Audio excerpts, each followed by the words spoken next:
Got a new video coming at you today, how to mix grout. So we have this grout from a pie.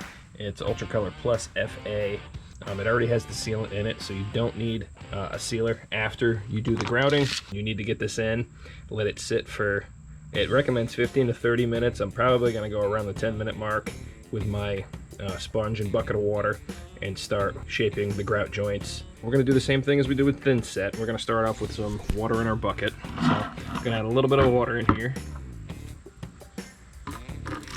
I'm not gonna need a whole lot of this because I only have about 10 square feet. So just want a little bit of water in here. We're gonna mix this in, and we're just gonna use our mixer. We need to mix this for 4 to 5 minutes. It's a long time. You wanna make sure you get the right consistency. You want this a lot looser than thin set, so you're able to work it into your grout lines a lot easier.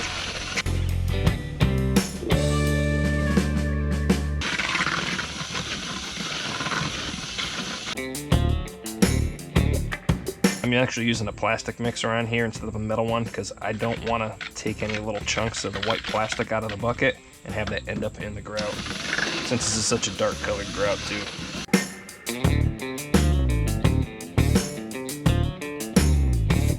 You can see now, that's about what we're looking for. I added a little bit more in here. You want to make sure you mix this really well. You don't want any dry pockets in here when you go to start spreading this out. We're going to spin this off of here. I'm going to rinse this off of the bucket. Alright guys, and that's all there is to it.